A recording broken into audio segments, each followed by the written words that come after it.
आपकी अदालतमध्ये producer director Mahesh भट यांच्यावर आरोप आहे की हे सेक्युलरिझमच्या नावावर दुकान चालवतात.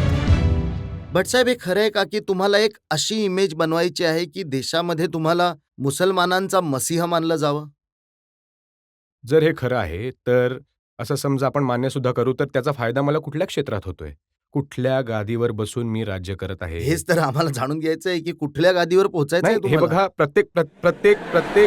प्रत्येक काम व्यक्ती कुठल्या तरी मोटिव्हसाठी करतो. माझी ही गरज आहे की मी सेक्युलरिझम बद्दल बोलावं, कारण माझं बालपण एका अन्यायाबरोबर जोडलेलं आहे. मी अशा एका घरामध्ये जन्म घेतला होता जिथे माझी आई जी आहे, या फंडामेंटलिझमची शिकार झाली होती. मी जेव्हा मायनॉरिटीजबद्दल बोलतो, तेव्हा मी हिंदुस्थानच्या सेक्युलरिझमबद्दल बोलतो. मी हिंदुस्थानबद्दल बोलत असतो. आणि मी हे जे सफरिंग आहे, मी कुठल्यातरी पुस्तकांमध्ये वाचून नाही, हे पाठ केलंय. आम्ही जगलोय हे. आणि जे आम्ही जगलोय, मी त्याचाच उल्लेख करतोय. भटसाहेब, बोलता तर तुम्ही हिंदुस्थानबद्दल, भारताबद्दल, परंतु तुमचं जे प्रेम आहे त्याचं प्रदर्शन तुम्ही पाकिस्तानमध्ये जाऊन करता. पाकिस्तान बाबा एक साऊथ एशियन कंट्री आहे. आपले मोठे होते ज्याचं नाव होतं मोहनदास करमचंद गांधी. ते तर म्हणायचे 6 महिने मला जाऊन पाकिस्तानमध्ये राहायचं आहे, जेव्हा विभागणी झाली होती. पाकिस्तानमध्ये आजसुद्धा माझी आई राहते, जी मेल्यानंतर सुद्धा मला एक आई मिळाली आहे, जी हमीद हरून, जी डॉनची सीईओ आहे आणि त्यांची आई आहे, ज्यांनी मला त्यांचा मुलगा मानलंय. जेव्हा माझ्यावर गोळी चालते तेव्हा तिथे ती फोनवर तिथे दुआ मागते माझ्यासाठी. मी त्या ट्रायबलिझमला सपोर्ट नाही करत. करतो जो हे म्हणतो की जोपर्यंत तुम्ही पाकिस्तानला जाऊन शिवी देत नाही, जोपर्यंत तुम्ही पाकिस्तानला उद्ध्वस्त करण्याबद्दल बोलत नाही, तोपर्यंत आम्ही तुम्हाला एक पेट्रियोटिक पण इंडियन नाही भटसाहेब, मानणार. हिंदुस्थानच्या कलाकाराला पाकिस्तानमध्ये जाऊन परफॉर्म करण्याची परवानगी नाहीये. ते आपले कॉन्सर्ट नाही करू शकत, शोज नाही करू शकत. मग तिथे याचा अर्थ असा आहे का की कारण ते एक चुकीची गोष्ट करत आहेत, आपण सुद्धा चूक करावी मग? आपण मोठे कधी होणार? जर आपण मोठे आहोत, तर मग आपल्याला मोठं होऊन त्यांना हात पकडून त्या मार्गावर आणलं पाहिजे, जिथे आपण आशा करतो की त्यांनी चालावं. म्हणूनच कधी तुम्हाला शोएब अख्तरला आपल्या सिनेमामध्ये घ्यायचं असतं, कधी तुम्ही पाकिस्तानी ॲक्ट्रेस मीराला आपल्या सिनेमामध्ये घेऊन येता. नक्कीच, कारण मला वाटतं की माझे प्राईम मिनिस्टर मनमोहन सिंग मला म्हणाले आहेत, की बाबा की थ्रू द परफॉर्मिंग आर्ट्स सिनेमाद्वारे तुम्ही नाती जोडा आणि मी सुद्धा तेच करत आहे, जे माझे मोठे सांगतात. जे अटलजींनी सांगितलं होतं, की बाबा हे साऊथ एशियन युनियन कसं होईल, याची कल्पना तर आपण करू, परंतु जमिनीवर आपण यासाठी काही करायला तयार नाही आहोत. की असं तर नाही होऊ शकत की एक दिवस सकाळी तुम्ही उठाल तर सडनली साऊथ एशियन युनियन होईल, पण त्यासाठी काम करावं लागेल. आणि काम अशीच होतात, नाती अशीच जोडली जातात. भटसाहेब, काम करत आहात का आपल्या सिनेमासाठी पाकिस्तानमध्ये मार्केट शोधत आहात? नाही, जर पाकिस्तानमध्ये मार्केट नाहीच आहे. पाकिस्तानमध्ये जर मार्केट आहे तर मोठ्या स्टार्सच्या सिनेमांचं आहे.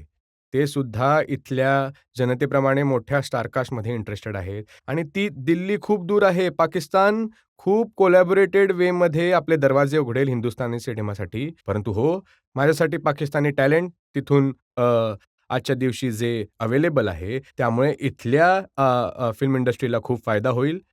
तिथून म्युझिक आम्ही आणलं. मर्डर बघा तुम्ही, जहर बघा तुम्ही, आता आमचा जो गँगस्टर बघा तुम्ही. सगळं जे टॅलेंट आम्ही पाकिस्तानमधून आणलं आहे, त्याची गाणी बनवली आहेत आम्ही आणि त्या गाण्यांना आम्ही प्रेझेंट केलं आहे. आपली म्युझिक इंडस्ट्री एक फ्लरिशिंग बिझनेस. यासाठी तुम्ही पाकिस्तानच्या आर्टिस्टला इथे आणता, त्यांना मदत करता, स्टार बनवता, म्हणजे तुमचा जो सेक्युलरिझमचा जो एजेंडा आहे, त्याला ताकद मिळू शकेल.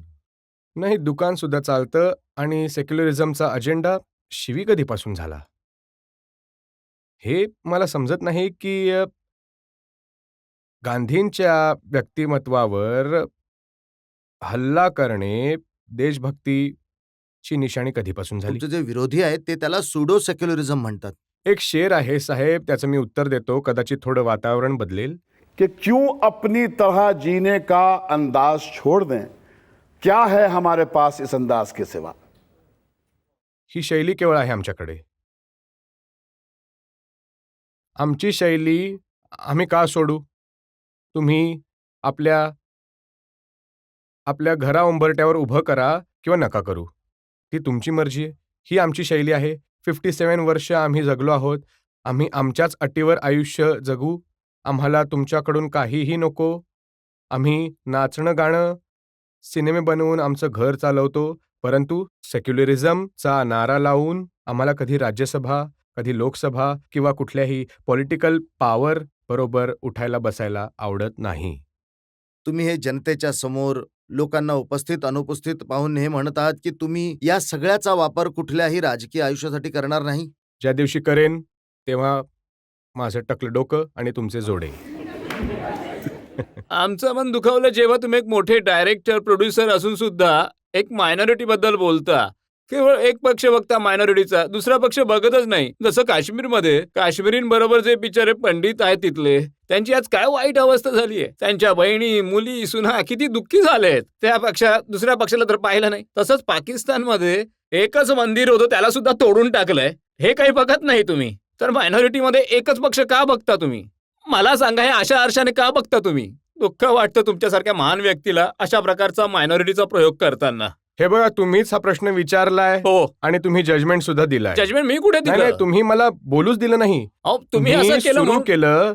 तुमच्या डोक्यामध्ये एक जजमेंट ऑलरेडी बसलंय. मग तुम्ही सांगा ना. तुम्हाला कोणी सांगितलं की पनून काश्मीरच्या कॉज साठी मी आवाज उठवला नाही? मी एकमेव अशी व्यक्ती होतो की सुरुवातीपासून जेव्हापासून काश्मीरी पंडितांचा इश्यू झाला आहे तेव्हापासून आतापर्यंत मी आवाज उठवत आहे. तुम्हाला कोणी सांगितलं की पाकिस्तानमध्ये जी मंदिरं जी तोडली जात आहेत त्याविषयी मी जे आपले पाकिस्तानमध्ये जे मित्र आहेत, तिथले जे मीडियाचे लोक आहेत, त्यांना पत्र नाही लिहिलं, त्यांना नाही सांगितलं की त्याच्याविषयी तुम्ही आवाज उठवा, ज्यामुळे आपण या अपमानापासून वाचू? की प्रत्येक गोष्ट मी करेन तेव्हा काय तुम्हाला प्रेस रिलीजद्वारे समजवायचं का? जर आम्ही असं करू तर हे आरोप लावतील की तुम्ही हे परत पब्लिसिटीसाठी करत आहात. मी काही करतो तर हे म्हणतात पब्लिसिटीसाठी करतो. जेव्हा मी करून सांगत नाही तेव्हा तुम्ही म्हणता की काय करत नाही, तेव्हा मी काय करू? मरून जाऊ? मी असं नाही म्हणत की तुम्ही मरा म्हणून. काय करू काय? जेव्हा मी करतो तेव्हा हे म्हणतात की पब्लिसिटीसाठी करतात, आणि जेव्हा मी लपवतो तेव्हा तुम्ही म्हणता की करतच नाही. तर मी काय करू बाबा? जरा मला सांगा. कधीपर्यंत मी उभे राहून प्रत्येक पावलावर आयुष्याबद्दल स्पष्टीकरण देत राहायचं? जखम बनवली तर चालत नाही, मर्डर बनवला तर जोडे मारतात. करायचं काय तुम्ही सांगा? ते तर तुम्ही बोलायचंय ना. सांगा तुम्ही. आता मी जनतेला विचारतोय. जखम बघायला जात नाही, मर्डर बनवतो तर असं सभेमध्ये उभं राहून अपमान करता तुम्ही. काय करायचं काय?